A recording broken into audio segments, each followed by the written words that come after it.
It is CFP time. Welcome to Starting Lineup right here on ABC 3340. The man, the myth, the legend. He is the legend. He's in the middle. Keefer. He's a legend of his own sort. Getting it done, Tony Curry here. Certainly in my own mind. In your own mind, my man. It is go time. Top of the hour, A&M in Miami. That is by far the most appetizing game of the day, because later on, of course, we have James Madison in Oregon and Tulane and Ole Miss. We've already seen that story. By the way, we want to mention, because of the holiday season, we are recording the show on the Thursday before the Alabama-Oklahoma game, so we're just going to assume that we saw a winner chicken dinner last night. We hope it happened for Alabama. They got it done, but we're not. Have you had a vision, legend? Can you tell us what happened tomorrow night? I don't know, but the squirrel in the tree spoke to me this morning and said he did not want me back up there this weekend. I'll tell you what. This will be fun. Finish this sentence. Ty Simpson will throw X amount of touchdowns. 3. Alabama will have X amount of yards rushing. 62. If that's true, then that's a winner. Yeah. Even with 62 yards. But 3 touchdowns, I was going to say 1 or 2 touchdowns, 35, 40 yards rushing, which is pathetic. They're going to lose that game. Anything over 100, I think they're going to probably. Well, last Saturday on this show, I picked 17-16 Alabama. I'm sticking with it. There you go. Let's start right off the top. Who is in your national championship game, Kip? I think it's going to come down to a little matchup that folks don't expect. I'm expecting it's going to be Georgia and Texas Tech.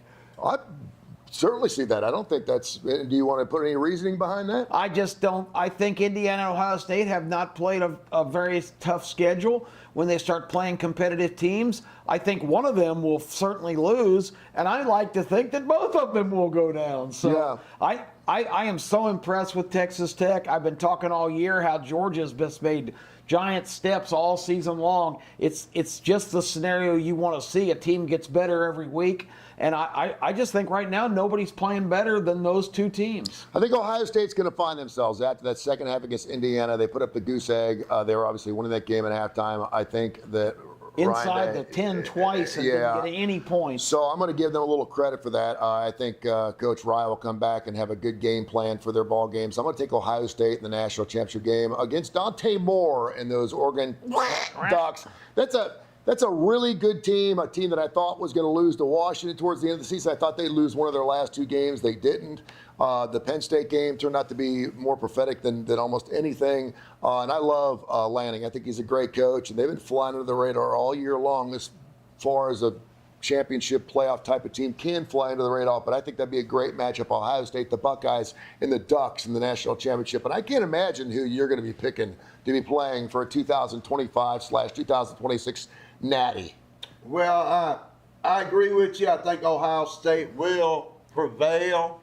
I think Ole Miss will upset Georgia. That's going to be my upset. Whoa. Pete Golding, because you Pete love Golding Pete to Golding. the rescue, right? That's right. He gets a lifetime contract after that upset over You ran Georgia. him out of Alabama, and now he's going to go to the semifinals of the college football playoffs.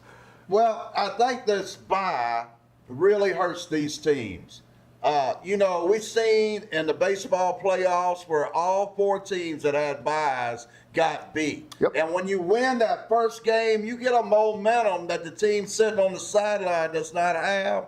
I got Ole Miss upsetting Georgia. I got Ohio State beating Miami. Then I have Ohio State beating Ole Miss. They'll get to the final. I have Alabama beating Oklahoma. I have them upsetting Indiana. I'm with you. I think Oregon beats Texas Tech. But I got Alabama on a magnificent run to the championship game to play Ohio State. I do not ever go against the Tide. Yeah, show me a coach who's sub 500 for his career and is like 10-4 after bye weeks, and I'll give you that stat. But most of the time, we're like, Nick Saban is 11-0 after. Well, Nick Saban wins 90% of his ball games anyway. Great coaches win games after bye weeks, but they win when they don't have bye weeks. People are always like, everyone takes the bye before the Alabama week. Sometimes you can overthink it. And how did all 4 teams last year that got a bye? They all lost, and every one of them. Thank goodness we did that reseeding, so we would never see that hogwash again, because that was an absolute mess.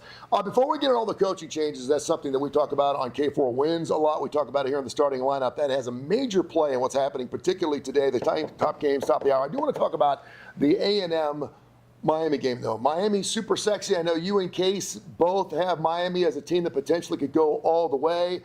The quarterback obviously has been there, done that. We've all talked about Beck in a long time. He's obviously an important part of this puzzle. And here's A&M, who obviously was the cream of the crop in the SEC all year long, but didn't quite play as well as a lot of people thought they could have. And they didn't play any of the top 6 teams. The schedule was so weird. No Alabama, no Georgia, no Ole Miss, no Tennessee, no Vanderbilt, no Oklahoma. What scares me is everybody is loving Miami in this game, and that's what scares me. Tell me why I should.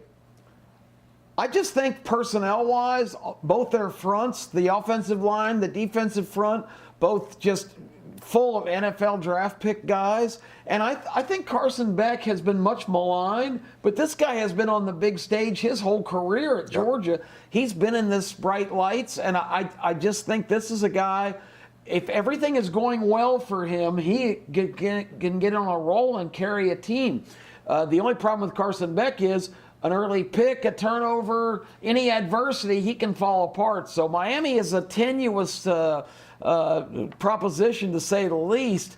But I just think personnel-wise, this is a real scary team going into the playoffs. Miami 9-2 against the spread this year. 9-2 against the spread, and anytime you can catch a Miami plus points, that obviously look pretty good, Legend. Yeah, when they won, that's typical of what I just said about Carson Beck. When they won, they rolled it up against everybody. Yeah, they did. When they didn't cover, they lost outright because the offense made a lot of mistakes. Beck threw actually 5 interceptions in the Louisville game. They only counted 4 because one of them was called back on a bad roughing the quarterback call. Yep. But Beck can be pretty delicate. So this is an interesting team. No. Well, I really not a believer in Marcel Reed. I've seen him throw 6 interceptions in the first half of the South Carolina game.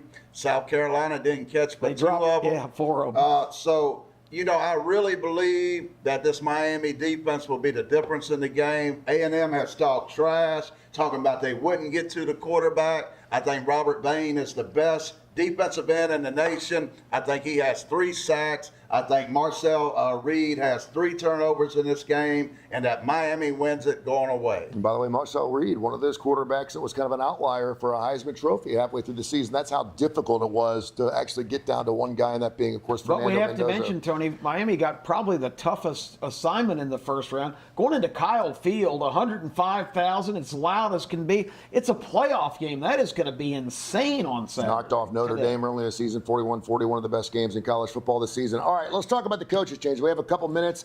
We always talk about Lane Kiffin leaving and how's that going to affect their players. I would think losing my offensive or defensive coordinator would affect me as a player more so than my head coach. Am I wrong? Yeah, Dan Lanning right now, he's not going anywhere. He said, I'm in Oregon. I love Phil Knight. I love the money. My family loves it here. Both his coordinators bailing. So they're still on the staff for this game. But one's going to California, and the other is leaving for Kentucky, an SEC coach. I'd bail if I was an assistant in Oregon too. Unless I'm the head coach, I'm out of Oregon. You guys are weird. So you make a good point with both coordinators leaving, and these guys are not focusing 100% on their current teams because the calendar is so goofy in college football. You just had high school recruiting wrap up last week. Now you've got the portal opening in about 2 weeks. All the scrambles and all the organization for your new job is taking up a lot of your time. These guys cannot be putting their total focus on their current teams. Your thoughts on the coaches changing anything? It's just a crazy mess, ladies and gentlemen. I mean, come on. Look at the Ole Miss game. Yeah. I mean, college football is crazy, out of control. It's like that Dr. Pepper coaching carousel on the spinning wheel. Who knows what'll happen? Where they'll end up? Who knows? Real quick, we got 30 seconds. Lane Kiffin, will he win a national title at LSU? And if he does, when will he do it? Legend.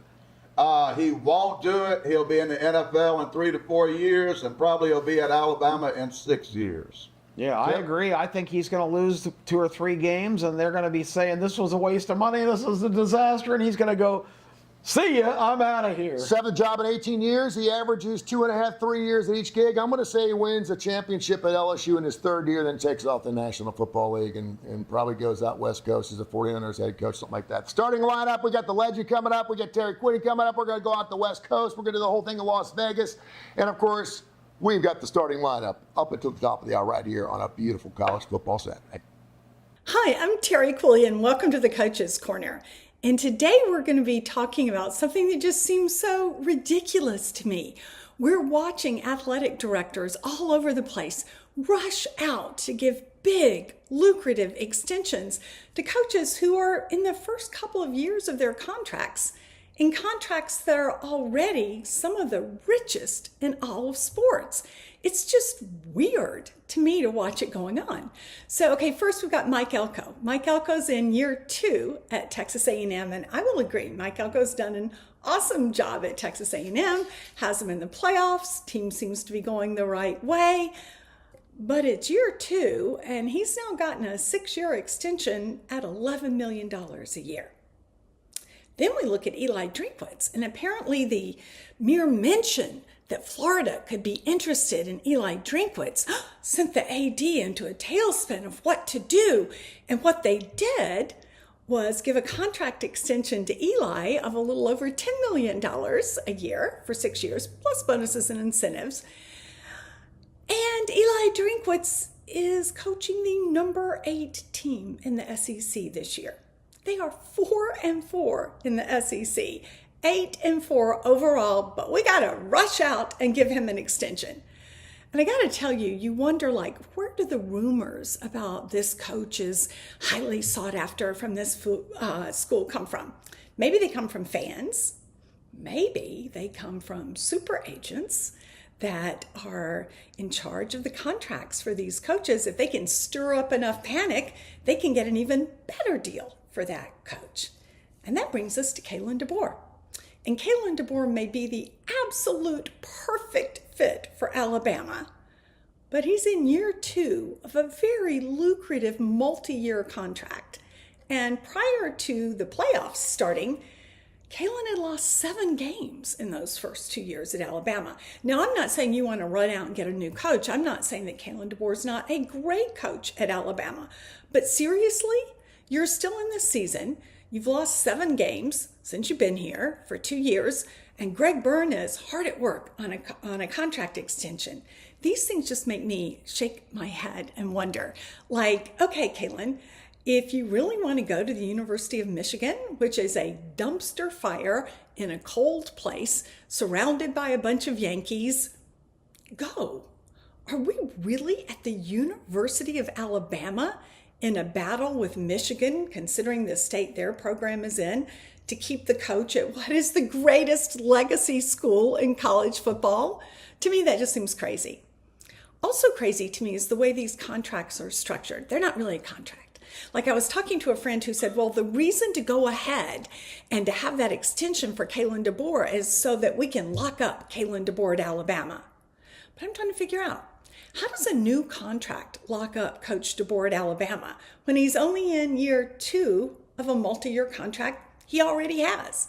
The bottom line is, it doesn't lock him up. It locks none of these coaches up, because these contracts are ridiculously flawed in that they have the schools owing at least 90% of the money remaining on a contract to a coach, even if he's fired for terrible performance. So you're looking at $50 to $70 million buyouts. We're looking at you, Brian Kelly. And yet, if the coach leaves the school voluntarily, the buyouts are incredibly low. They're usually a couple of $1 million, and Jimmy Sexton has managed to make a lot of the contracts for his clients be such that in the 3rd year and forward, there's absolutely 0 required going forward. That's the way it is on Kalen DeBoer's contract, by the way, if you get a couple of years into it. If the coach leaves, and those amounts are so small that the school that he's going to will pretty much always pay that off. So is it really a contract? It binds the coach to nothing, and it binds the school to everything. I got to tell you, people are looking at wanting to reform the NIL space and what college athletes are getting paid. I think the thing that is the biggest money sucker for fans and boosters for college teams right now are coaches' contracts. Hey, it's Case Keefer back again for another edition of the Vegas Heaters as part of the starting lineup. I am a longtime sports bettor and sports betting writer, along with sports editor for Greenspun Media Group, which includes Las Vegas Sun and Las Vegas Weekly. Now, last week in this segment, a little bit of a mixed bag. I don't want to jinx it by talking about a streak, but I guess I'm going to even it out by talking negatively of another streak. I've hit at least 6, maybe 7 straight college football bets here. I've just been red hot as far as on the gridiron, including last week. We go 2-0 to extend that streak. However, 0-2 in college basketball. I've lost at least 5 in a row college basketball plays on here. Gets a little murky. My record keeping not the best going back further than that. But yeah, crushing it on college football, at least in here, and not doing so well on college basketball. And also have to bring up the NBA Cup, which just went down here in Las Vegas. Technically went 1-1 on the show last week on those plays, but our futures completely whiffed. All the teams I had given out didn't even make it here to Las Vegas. I love this event. I know it hasn't really caught on in America, huge internationally, but it has not been good to me from a futures betting standpoint. I did have the Thunder last year at great prices relatively. They make it all the way to the finals game. I'm still scratching my head understanding how they could only score 81 points against the Bucks. So at least nothing like that this year. I just straight up lost, got killed. It's good to keep it in the back of your head that, you know, an event like this where it's just one game and you're out and there's so much variance in the NBA, it's tough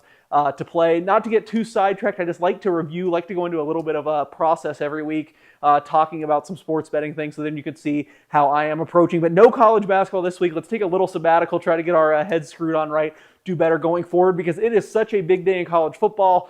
3 first-round playoff games. Let's break them all down from a betting perspective. Then hopefully I can throw in some NFL plays at the end. Let's start with the best game, of course, Miami and Texas A&M. And it has been all Miami action here in Las Vegas. As high as Texas A&M -4.5 early when the matchups first got set. Now all the way down to 3. And I think it's just a little too far for me. I have kind of talked myself into Texas A&M here. I hate to say it because I've liked this Miami team all year. There's a point early in the year where I was probably picking them to win the national championship, have some futures on them, gave out futures here. But I think Kyle Field has a huge home field advantage, a big enough home field advantage that I do think it's probably worth 3 points. So now you're saying these teams are dead even on a neutral field, and I'm not so sure I can get that far. Now, Miami's players certainly better than Texas A&M, but I just like Texas A&M's infrastructure. I think they're way better coached. Like I said, I think Kyle Field counts for something, so it's really slim value, but I think this should be more than 3, so I'm going to go with Texas A&M -3. Also lean to the under. I think both these coaches will be pretty conservative, will play things close to the vest. Also up to 20-mile-per-hour winds. I know it's going to be a beautiful day otherwise, but beautiful days don't matter. A lot of times we hear about snow and the cold affecting totals. That's kind of a misnomer. The biggest thing affecting totals is winds, and the wind is going to be enough at Kyle Field to where it could affect it. I haven't bet it yet, but I am leaning to the under 49 in that game. Now let's go to the 2 group of 5 games versus Power 5. Tulane and Ole Miss. This was the first bet I made on a playoff game. I am ready to get killed if that happens, but I bet Tulane +17. You can get +17.5 now. Look, I rushed to bet Tulane +13 at Ole Miss earlier in the year, so I got to take the extra points now. I just think the Green Wave have gotten a lot better, especially their offense, especially their running offense with Jamari McClure. Ole Miss's rush defense, probably the weakness of their team. We're not sure how they're going to look under Pete Golding, so I thought that was a little too much. I also lean the over on this game. However, I have not fired on that either because I know Tulane is well coached.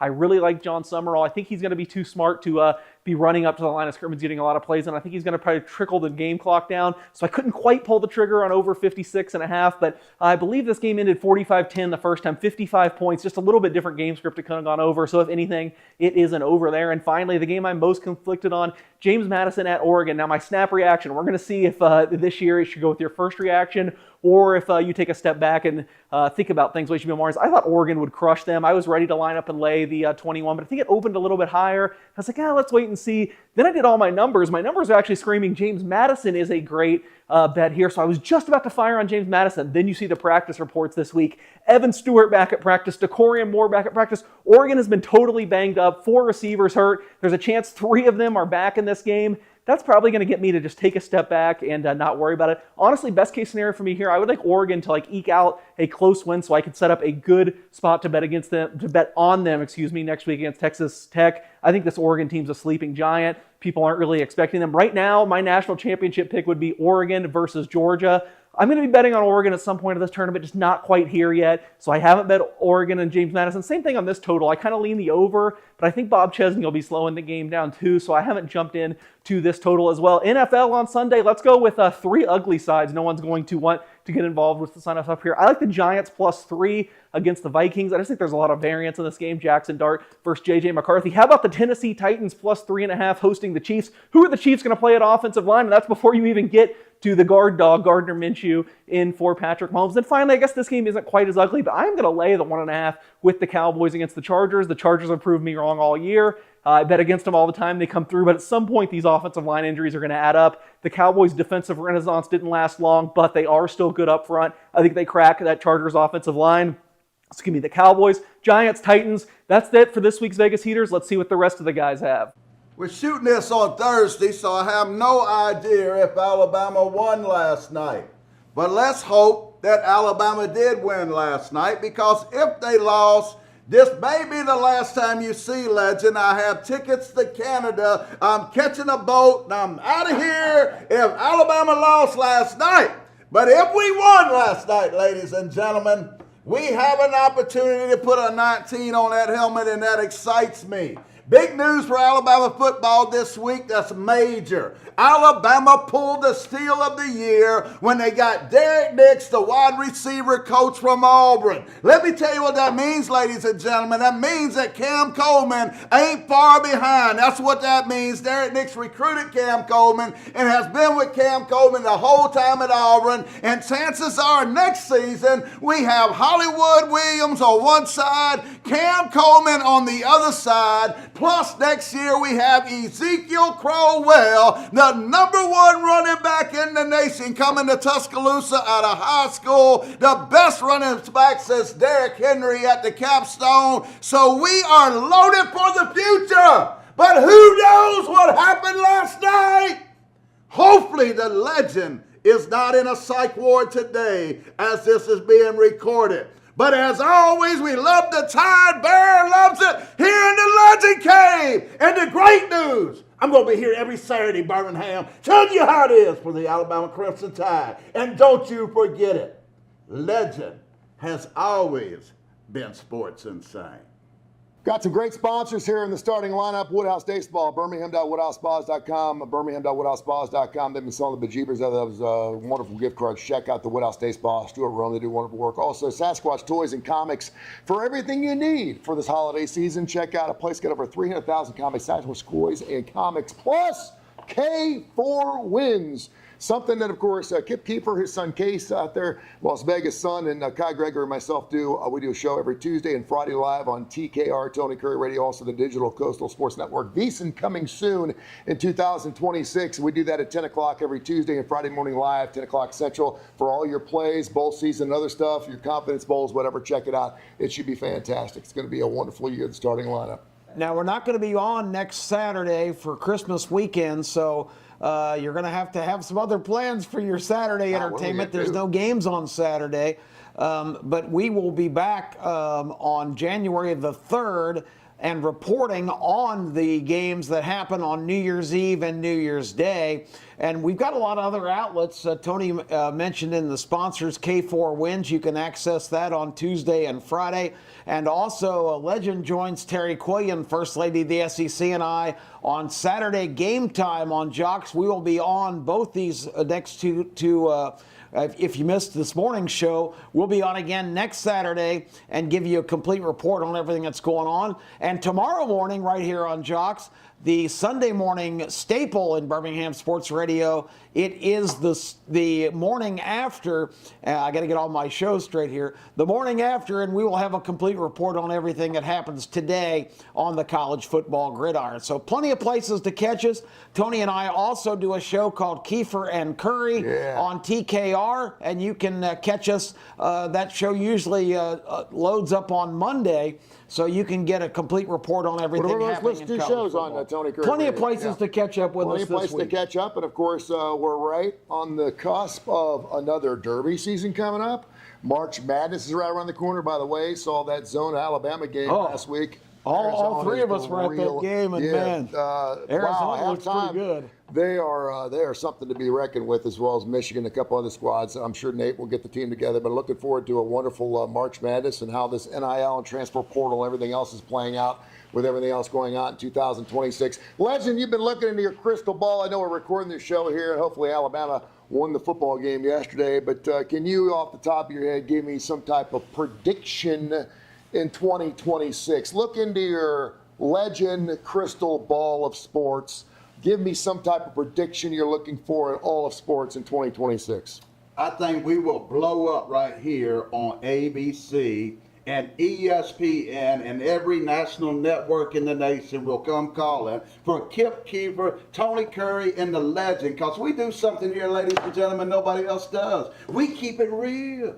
We keep it real, baby. We keep it real. It's straight. We not buttering it down. We got nobody in the background telling us what we can say. Yeah, you can't talk about that. Yeah. No. Can't talk about this. Can't talk about that. We gonna be bringing it so real. You gonna go tell your neighbor, hey, you got to check these guys out. I ain't never seen no sports guys like these. They ain't a little crazy. They're a lot informative, but hell, we the starting lineup, baby. There you we go. the starting lineup. Don't get me going. I'm about to get preaching, Tony. The last 2 years, 49.1% of all coaches were fired and therefore rehired somewhere else. Insane. That's 61 coaches in college football over a 2-year period, which set a record.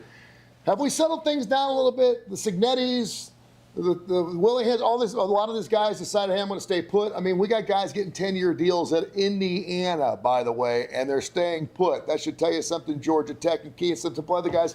I'm happy to see some of these coaches staying put. I don't like when Brian, what's-his-face, leaves Notre Dame and then takes off and goes to LSU and he's fired 3 years later. I hate when they throw the big money at these coaches because they get exactly what they want, and that is a smack in the face. It didn't work for those guys, but hopefully we can settle down a little bit. Can we not? Well, the problem is, they're staying put, but they're getting better deals, extensions, more of a buyout. So in 2 years, when they flame out and they want to get rid of them, they got to give them $70 million to go away. It's insane. And we got all this coaching turmoil, guys. How many players that we're going to watch this next couple weeks? How many players have already made deals to go elsewhere? They're going to be playing these uniforms for the last time. It's so unstable. They've got to do something to get the ship righted, because right now you don't know who's coming, who's going, or what's going on. The stability is completely gone from college football. It's unfortunate and unbelievable that players playing for a national championship right now are working on deals to leave and go their play for agents someone already else. have a deal for them. And it's all about this. I mean, whatever happened to playing for a championship? I mean, you can have your $25 million a year. I'm not stupid. Obviously, I'd love to have that. But anytime a championship is on the line for a player, particularly an 18, 19-year-old, to say, I won a national championship in college football, that's something you can never forget. Well, Utah went and got a $120 million private equity deal. Utah's going to be a powerhouse. So I say to you, Greg Barnes, Cadillac, Coca-Cola, Hollywood, wherever, go find Alabama a private deal. Elon Musk, somebody will finance the aid. We need to get right in the money category so we can continue our dominance. Yeah, this is just the beginning, folks. You think it's insane now? Yeah. Wait till you get all these private companies calling the shots in athletic departments and marketing and who they play and when they play, because that's what's coming. Well, and there's now a company that's started just as we started recording this show where you can actually start wagering on transfers into where they will go play. Geez. So that is the next thing. But private equity, that's going to be a 2-word sentence that we're not going to want to hear a lot of in 2026. This is just the beginning. Have yourself a wonderful holiday season. College football coming to the top of the hour right here at ABC 3340. God bless. Merry Christmas, everybody. The starting lineup: Kip Keefer, Tony Curry, the legend, and Case Keefer bring it every week. The coaches don't like what's going on. Fellas, wow, congratulations. Weather is of universal appeal. It affects you and everybody watching.